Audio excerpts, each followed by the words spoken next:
Bonjour à tous, nous sommes dimanche 4 décembre 2022. Il est 3h17, on va étudier le contexte graphique des marchés financiers avec les figures chartistes du moment.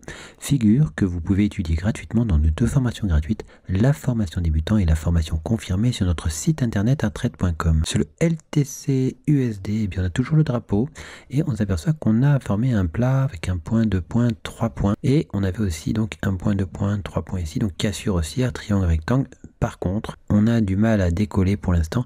Si on devait casser le plat en bas, eh bien on aurait un triangle rectangle, un nouveau triangle rectangle qui casserait à la baisse et qui donnerait des objectifs pouvant permettre l'invalidation du drapeau ou un retour simplement sur le drapeau pour faire un pullback. On s'aperçoit aussi qu'il n'est pas impossible de revenir sur la ligne du coup de l'épaule tête-épaule inversée. De la même manière, on peut revenir sur la résistance de l'élargissement symétrique. Sur le BTC USD, on a franchi le plus haut d'après cassure de la ligne bleue du triangle rectangle et on oscille au-dessus. Pas impossible de repartir sur les objectifs chartistes des deux triangles rectangles, le mauve et le bleu. Le BTC USD, on s'aperçoit qu'on oscille au-dessus du plus haut d'après cassure qu'on n'a pas réussi à enfoncer. On pourrait très bien revenir de l'autre côté, contre-attaquer le biseau d'élargissement ascendant angle droit ou simplement faire un deuxième pullback avant de venir casser le plat en bas. Autre possibilité, revenir vers les objectifs chartistes des différentes figures, le biseau d'élargissement ascendant angle droit, objectif baissier, ainsi que l'épaule tête-épaule et le drapeau, objectif baissier aussi. Sur le THUSD, on a un triangle rectangle vert qui a cassé à la hausse, mais on a pris appui sur ce niveau ici qu'on a reconnu. Effectivement, on pourrait très bien repartir dans l'autre sens pour casser le plat en bas. On aurait alors un rectangle qui serait validé avec un plat en haut et un plat en bas. On revoit effectivement le rectangle qui potentiellement permettrait une oscillation autour du plus bas d'après cassure avant de choisir potentiellement la baisse vers l'objectif H de l'épaule tête-épaule. Sur THUSD, on revoit effectivement le plat en bas, le plat en haut, une cassure baissière nous permettrait une orientation potentielle vers les objectifs chartistes de l'ancien drapeau. Une cassure haussière permettrait potentiellement de revenir de l'autre côté du canal parallèle. On a donc imaginé une fausse cassure du triangle rectangle pour une cassure plutôt baissière par la suite. C'est le scénario que l'on privilégie, donc l'orientation vers les objectifs chartistes de ce triangle symétrique. Sur le marché du gold, on avait eu donc un repli depuis l'objectif chartiste, l'objectif H de la tasse avec Hans, qui rappelle que effectivement les prises de gains sur les objectifs chartistes sont à prendre en considération. Effectivement, il y a des replis parfois. En H4, on s'aperçoit qu'on pourrait quand même rejoindre, être aspiré vers ce plus haut. Attention, ce plus haut est un obstacle qui pourrait provoquer une rebaisse. Sur le silver, eh bien, on est venu sur le demi-objectif H de l'épaule tête-épaule inversée et on a fait l'objectif total, donc objectif H du drapeau mauve. On a bien réintégré le dessus de l'obstacle, c'est-à-dire le plat donc du biseau d'élargissement ascendant droit et on est venu sur l'objectif du plus haut du canal parallèle. On a bien intégré cette figure verte. Sur le WTI, on a toujours le biseau descendant qui avait cassé à la hausse et on oscille. Pour le moment, on pourrait finir par atteindre l'objectif du plus haut. Au H4, on s'aperçoit qu'on n'avait pas réussi à franchir le plus bas, ligne rouge ici, l'ancien donc niveau d'invalidation du biseau vert, et on l'a franchi simplement pour rejoindre un objectif chartiste, et on a eu un rebond depuis, ce qui pourrait très bien proposer une réorientation haussière, puisqu'il s'agit d'une difficulté notable à franchir un plus bas d'après cassure du triangle rectangle et ce plus bas d'après cassure n'a pas réussi à le franchir durablement, montrant une certaine fébrilité de la baisse qui favorise donc l'éventualité d'une progression haussière, contre-attaque potentielle donc des objectifs chartistes du triangle rectangle pour venir éventuellement réintégrer ce triangle rectangle. Toutefois sur le WTI on a toujours l'objectif H en bas. Sur CAC 40 eh bien on a un biseau ascendant qui a cassé à la baisse mais très ponctuellement on l'a réintégré avant le week-end. On verra si on recasse ce niveau ou pas. Sinon ce biseau ascendant donne un objectif sur son plus bas. En M30 on s'aperçoit par contre que l'on a 1 point, 2 points, 3 points juste avant le week-end et que du coup on pourrait valider un drapeau s'il y avait une cassure de la résistance.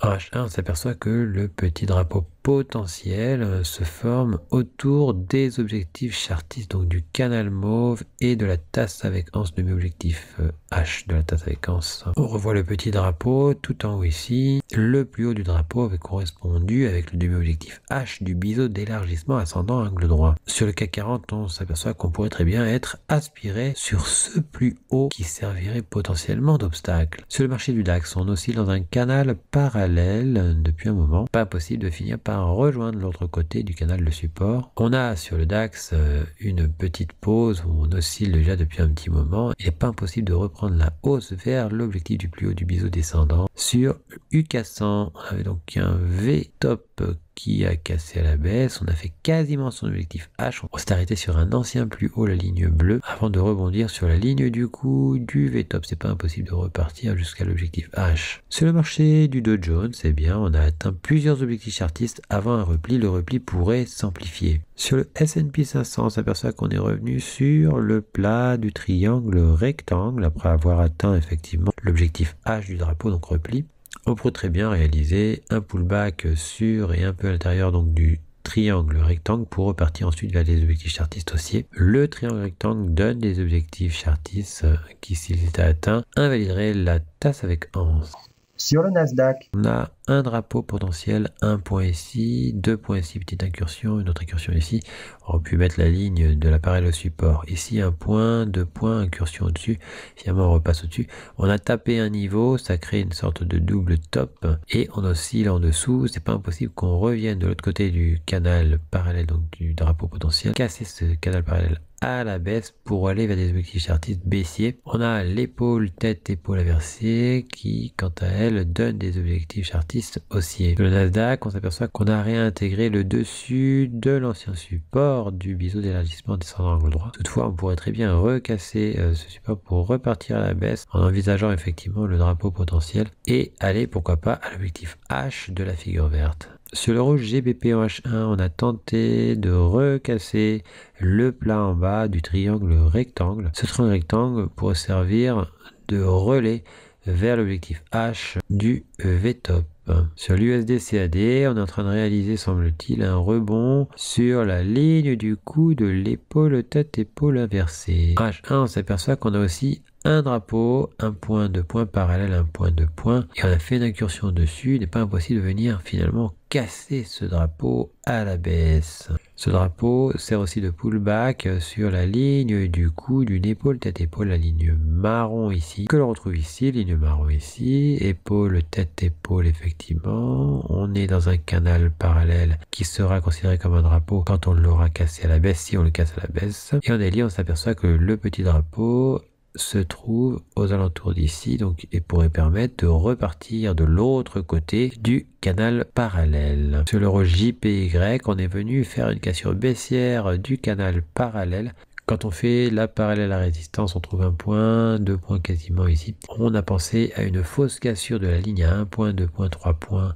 donc le canal parallèle vert, fausse cassure pour réintégration ensuite et éventuellement cassure haussière. Dans ce cas-là, on validerait le drapeau au moment de la cassure haussière. Sur le GBP NZD, on a réalisé un pullback sur le triangle symétrique. On pourrait très bien repartir à la baisse et faire l'objectif H notamment de l'épaule tête-épaule. Sur USD JPY, on a fait le demi-objectif H de la tasse avec anse. Sur l'euro dollar, eh bien, on pourrait s'orienter sur l'objectif H du drapeau H1. En weekly, eh bien, on s'aperçoit qu'on s'approche du triangle symétrique pour faire, pourquoi pas, un pullback dessus. Sur AUD CHF, eh bien, on a toujours des objectifs chartistes haussiers, notamment l'objectif H du triangle rectangle et l'objectif du drapeau. On a réalisé plusieurs tentatives de cassure avant d'en réussir une. Il n'est pas impossible de remonter sur les objectifs chartistes du drapeau. Sur l'euro CAD, on évolue au-dessus de l'objectif H du double bottom. Rien de particulier pour le moment. Sur le AUD USD, eh bien, on oscille autour du plus haut de ce petit drapeau bleu. On pourrait très bien s'orienter vers les objectifs chartistes haussiers, notamment l'objectif H de l'épaule tête épaule inversée. En daily, eh bien, on s'aperçoit que l'on hésite autour de ce plus haut. Il n'est pas impossible de venir recasser à la baisse la ligne rose pour aller vers les objectifs chartistes de cet élargissement sur l'euro AUD. On est venu, après une cassure rapide, réintégrer le drapeau pour venir pas loin du niveau d'invalidation, mais sans le toucher, donc on n'a pas invalidé le drapeau, et on repart dans l'autre sens, on pourrait très bien recasser le drapeau à la hausse. Ce drapeau, on le retrouve ici, il sert un petit peu de pause en pullback sur le double creux, la ligne du cou. Sur l'euro JPY, le triangle symétrique a vu son objectif H touché juste avant le week-end. En H4, on s'aperçoit que l'on est toujours dans le drapeau mauve, mais regardez, on s'approche de la ligne marron qui sert de ligne du cou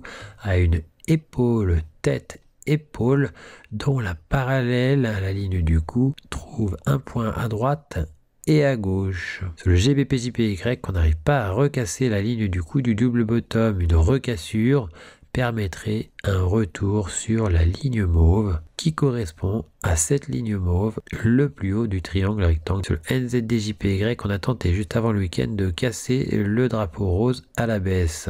Mais attention, il n'est pas impossible de revenir casser la ligne du cou du double bottom pour potentiellement venir prendre ce plus haut et aller plus haut. En weekly, si on prenait les plus hauts, effectivement, on s'orienterait potentiellement vers l'objectif H du biseau descendant. Pour recevoir gratuitement les nouvelles figures chartistes en notification, vous allez sur le site internet, vous cliquez sur Analyse VIP. Une fois que vous êtes sur Analyse VIP, vous cliquez sur S'abonner et puis vous n'aurez plus qu'à vous inscrire. Ici, vous mettez un mail, un mot de passe, vous indiquez que vous n'êtes pas un robot et vous mettez s'inscrire. Vous serez alors abonné, vous recevrez toutes les notifications des nouvelles figures trouvées, que ce soit les figures chartistes ou les figures harmoniques. Figures que vous pouvez étudier gratuitement dans nos 2 formations gratuites, le niveau débutant et le niveau confirmé. On a encore 3 autres niveaux qui eux sont payants. En cliquant sur figures chartistes, vous arrivez sur la liste des figures chartistes du moment que l'on a posté. Vous retrouvez aussi les vidéos concernant les analyses chartistes du moment. N'hésitez pas à venir aussi nous découvrir sur notre blog, tout en haut ici, blog. Vous y trouverez nos derniers posts, les défis Hard Trade, ainsi que toutes les nouvelles Hard Trade. À bientôt sur notre site hardtrade.com.